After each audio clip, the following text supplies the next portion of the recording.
turn this into something positive and maybe it'll spread. He's the most positive person on his job. Now you're cured. I feel good.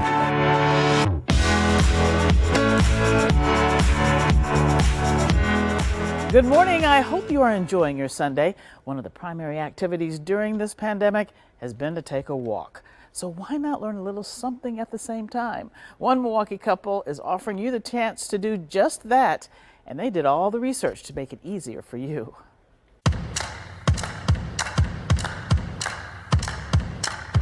A Milwaukee tattoo, just one sign of hometown pride. Another example, exploring Brew City. Meet a couple who turned their passion for Milwaukee into a guide with a purpose.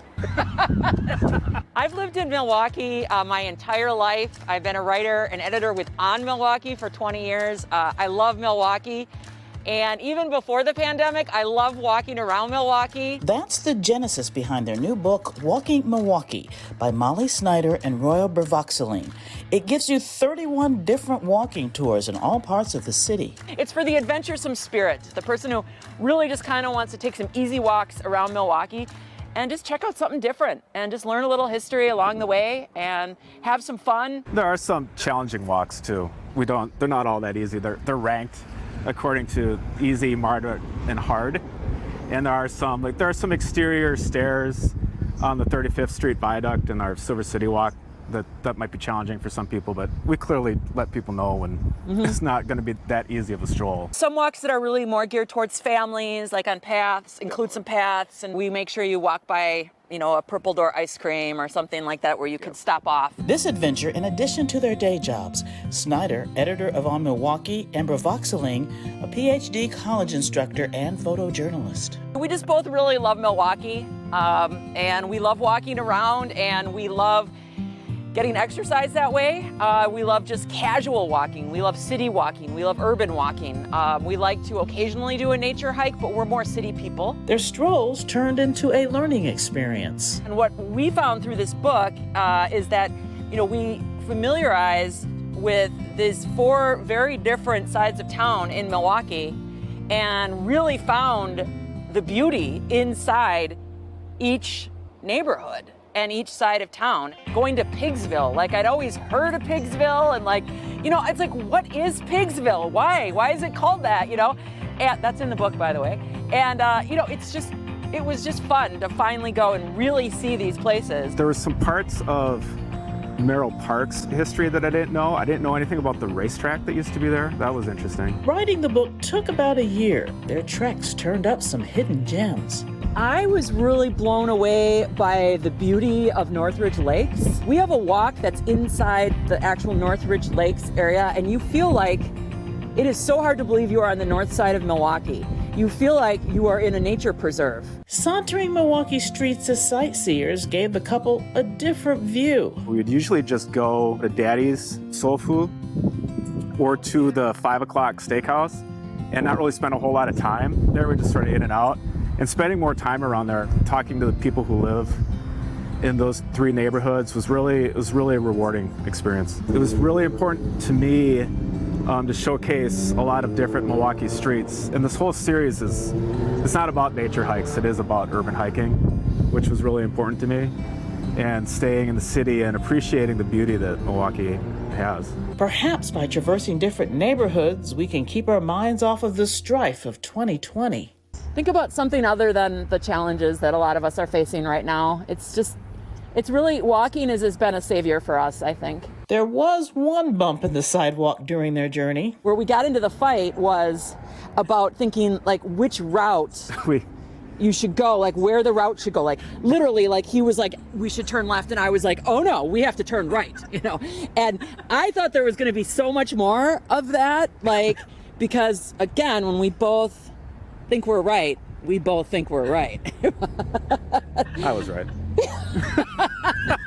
He was wrong. But that was only one fight. They now hope their Milwaukee pride is contagious for their kids. I hope they remember how curious we've always been and tried to instill that in them. I want my kids to be adventuresome and I want them to take risks, and I always tell them no matter what you do, do it 100%. And listening to Molly and Royal, I can't help but to think perhaps too many of us forget to find the magic in our own backyards. If you let yourself, it is such a rich experience living in Milwaukee, and you can really, really, really access so many different cultures and people and find the similarities. How nice. Now, I really enjoy talking to Molly and Royal. They're a fun couple, and if you want to see their book, it is available at Boswell Books, Barnes & Noble, and Amazon. Now we have a couple of stories about local teenagers who are really making names for themselves. First is a Franklin teen who's gearing up to be a big name on the racetrack. Lance Allen has this story. Good luck. Enjoy your homecoming. The announcement, like something out of a movie. I'm home. We've had this deal in the works for probably about the last year or so, and finally being able to talk about it in public is like a relief.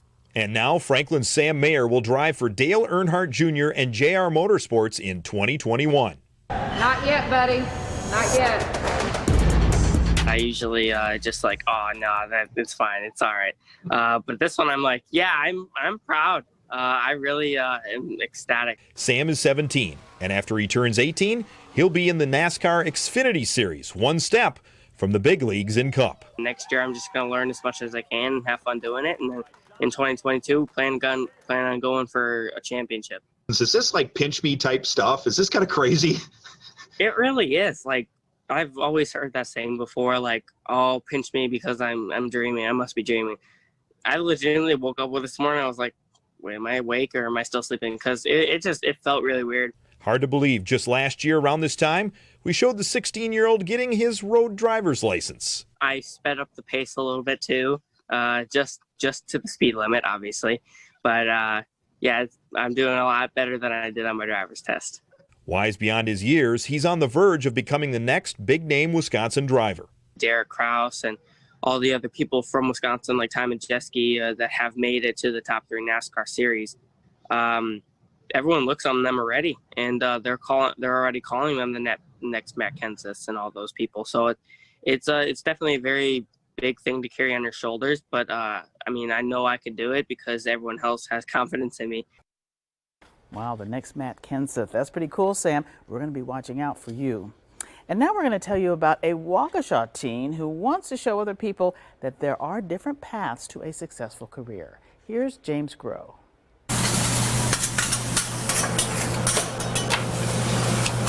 At just 19 years old, Julius Sayavong is already a franchise owner of a restaurant. College is not necessarily the only choice you have to pursue a career or be successful in life. He always knew he wanted to own a business, so he dropped out of college after his freshman year at Marquette to open a Hibachi Boy location in Waukesha in July. I'll be honest, in college, I wasn't really the best focused student. Didn't focus on work, all that, but here, I feel like I have a really strong purpose. And to be honest, I didn't really have any experience. I just know how to cook here and there. I thought my food tasted good. Opening a restaurant is difficult, let alone being 19 years old and doing it during a global pandemic. Fortunately for Sayavong, he has his uncle's help. His uncle owns 3 Hibachi Boy locations in Kansas and has been guiding him through the process. There's been ups and downs. Of course, there's weeks where there's like no one coming, and then there's weeks where quite a few customers have gone. Sayavong says he's working more than he ever did in school, but couldn't imagine doing anything else. It all just comes down to working hard and wanting to achieve your goals. Hibachi Boy is open from 11 a.m. to 8 p.m. Monday through Saturday at 1403 Summit Avenue in Waukesha. And we have a good lesson for all of us to hear. We all have to find our own passion that leads to success. Still ahead, a health checkup, a film festival that could save lives, and a former TMJ4 anchor reporter has an important health warning for women. Plus, she shares some exciting news.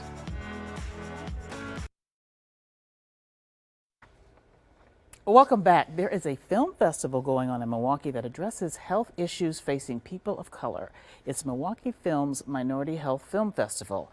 Sean Gallagher talked to experts on this topic. People should have been able to get inside of the Oriental Theater for the Minority Health Film Festival, but can't because of COVID-19. But there is still so much to learn as it relates to health disparities facing communities of color. African Americans face a number of health disparities as compared to their white counterparts. They are twice as likely to die of heart disease than white people. They have higher rates of diabetes, asthma, high blood pressure, and more. And you can see it in life expectancy. The Centers for Disease Control say the average life expectancy for white people is nearly 79 years old. Black people, it's 75. But why? That is entirely attributable to the differences in the conditions of our lives, which are attributable to racism. Not to race, but to racism. Dr. Kamara Jones is an epidemiologist whose focus is on how racism impacts health outcomes. While we often say people of color have these health disparities, she's quick to correct it's not because they were born with a different color skin that they face these disparities. We have answered that question. There is not. We have mapped the human genome completely, and there is no basis in the human genome for racial subspeciation. Dr. Jones says part of the problem is because of governmental issues like redlining and segregation. And racism is the root cause of racial disparities in health outcomes and in educational outcomes and in employment outcomes and in housing outcomes and all of it. And when we refuse to see racism, when we refuse to acknowledge that it exists, then how are we going to fix it? And it's hurting all of us. That's where the Minority Health Film Festival hopes to help. Not only are they helping inform, but they hope people can make serious change. I can't stress enough. It is so important for people of color in Milwaukee and anywhere to think about all of the aspects of health and well-being outside of visiting a doctor to get your blood pressure checked. Through the 50 films they're airing over the next 2 weeks, Milwaukee Films is hoping this annual film festival will spur change to the health disparities facing people of color. It just evokes emotion, and hopefully it evokes people, it inspires people to want to make those changes. All of the steps that you would do to make health disparities better are also in the service of eliminating racism. Now, Milwaukee Films Minority Health Festival runs through September 24th. It is virtual, so you'll be able to watch it at home. We have all this information on our Positively Milwaukee Facebook page. A Milwaukee woman has found her voice after a major health scare. Now, you probably remember Vivian King. She used to work here at TMJ4. Well, she is a finalist for a Global Literary Award. And I caught up with her earlier this week to talk about her book and how she's doing right now. Vivian King, thank you so much for joining us today on Positively Milwaukee. Thank you for having me. I'm positively excited to be here. Well, we just love you. Everybody loves you. And you know what? A lot of people have no idea that you suffered a massive stroke. And looking at you, I would never know it. And you even wrote a book about it. Now talk about your book, When the Words Suddenly Stop. Well, on October 25th, 2013, and I call now October 25th my second birthday, I collapsed from a stroke, of a seizure actually. I was at a Girl Scouts breakfast. Fortunately, I got up and left the house to go because at first I woke up and I was thinking, ooh, I really don't feel like going. It was a Friday morning. I had had a rough week, but somebody you know, Sadna Linval, invited me to this breakfast and I didn't want to disappoint Sadna, so I got up and I went. I didn't have my makeup on, but I sometimes do that on the way at stoplights, of course, not driving. And if I don't finish before I get to my final destination, then I'll do it there. But I must have started having the episode while I was driving because when I got to the hotel, I completely forgot about my makeup. I got out of the car, went into this room full of hundreds of people, sat down, took a bite of sausage, and that's the last thing I clearly remember for 10 days. They rushed me to the hospital, Sinai, and then rushed me to St. Luke's because they specialize in stroke care, and I was in neurological ICU for 10 days and in the hospital for a total of 32 days. And I don't have a history of stroke of my family. I don't have high blood pressure.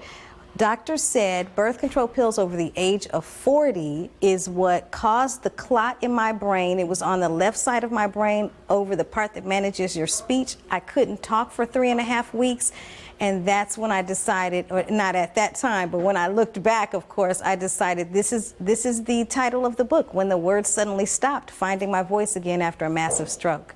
It is just so amazing, and you look so great. So how are you doing today physically, Vivian? Oh, I'm doing fantastic, because people who meet me for the first time never even think that I had a stroke. When I say it, they're looking at me incredulously. So I'm back to normal. It took me a little bit, but I really thought I need to write this book because I need to get that dialogue out there between women and their doctors, because so many women, half of them, when I told them that birth control pills caused this, half of them said, oh, you know, I know that already. The other half said, really, I'm still on birth control pills. And I know several women who have had conversations with their doctors immediately to talk about this. And there are different options that you can take.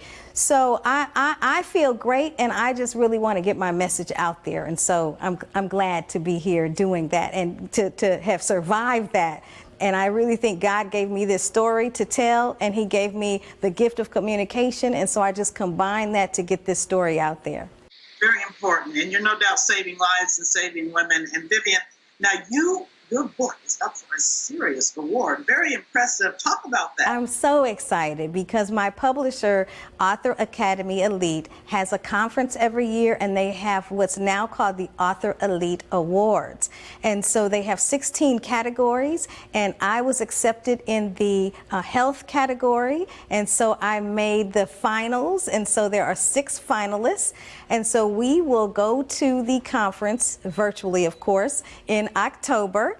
And we had to record our speeches just like they're doing for the Emmys. And so we had to do that. And we'll be judged on social contribution, on the originality, on cover, on content, and then the speech that you make. And so we'll find out on Friday, October 23rd. I'm excited. And if you go to, there's a part of the judging is also popular vote. And so if you go to authoracademyawards.com and shuttle to the health segment, I guess, and health category, I should say, category 7, and then look for the cover of my book, which is right behind me, When the Words Suddenly Stop, click on that, and that registers a vote for me. So I would love for Milwaukee to go on and vote for my book, and it'll be just a portion, but a portion of the judging, but I'm just thrilled that it's getting this kind of attention, really, because I think the message is important to get out to women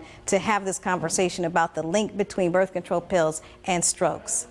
Well, we know, Vivian, you have so many fans out there, and we all love you from TMJ4. We miss you, and we're just so blessed. We feel so happy that you're doing well. And not only are you doing well, you're thriving, and I think you're saving lives. So thank you so much for being with us on Positively Milwaukee. Thank you, Carole. No doubt, an important message there, Vivian, and we thank you, and we want to thank Boswell Books for letting us do that interview inside their store. It was too windy outside, and that's where you can buy Vivian's book, by the way. It's also available on Amazon. Coming up, why a Grafton teen is getting the opportunity to study in Scotland. And we're going to feature a New York artist who is excited to have a show right here in Milwaukee.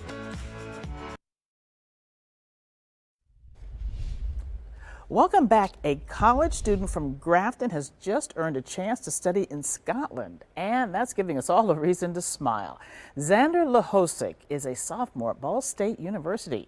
He's one of 16 students across the nation awarded a spot in the UK Fulbright Summer Institute program. Xander will attend the Scotland Institute, spend 3 weeks studying biomedical science. A Fulbright scholar, imagine that. Congratulations, Xander.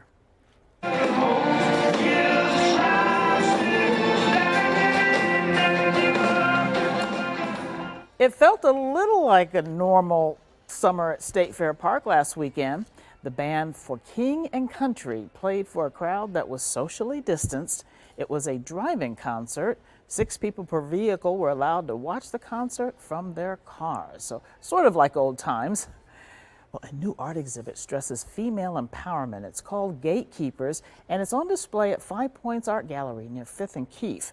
The pieces are layered and black and white collages and drawings. The artist is from New York, but she says she is very happy to be featured here in Milwaukee. As I've been here, I have definitely noticed and learned so much about Milwaukee. I know there's areas that is historically black. This is Brownsville. This was an historically black community. And so I feel very honored to be able to show literally black work at a black-owned gallery. Some beautiful work. Gatekeepers, the exhibit runs through November 1st. Again, you can see it at 5 Points Art Gallery near 5th and Keefe. Stop the Presses, a piece of Milwaukee history now on the move. Crews recently hauled away the final printing press from the old Milwaukee Journal-Sentinel building in downtown Milwaukee. It's being donated to a museum in Two Rivers. It's just you want to save an artifact like this. Everywhere I go, you talk to people who have been carriers. You know, it's amazing how many people were out there delivering papers years ago. How many kids were out delivering papers. Sign of the times. The Journal-Sentinel building is being renovated into apartments. Two Milwaukee museums are also on the move. Both the Milwaukee Public Museum and the Betty Bryn Children's Museum will get a new home in the Deer District. Now that's near Fiserv Forum and 6th and McKinley. It's a 2.4-acre site, and crews are right now planning the exhibits and securing money to buy this location. Now the change won't happen until the beginning of 2026. Well, that packs a lot of family entertainment into one spot, so that's good to see. And now we're going to take a quick break, but I'll be back with my quote of the week. Welcome back. Every week I love to leave you with an inspirational message, and it's football season, so today I picked a quote from legendary Packers coach Vince Lombardi, and you probably heard this one. He was famously quoted as saying, "If you are 5 minutes early, you're already 10 minutes late." So be early, friends, and don't be late. Have a great week and stay positively Milwaukee.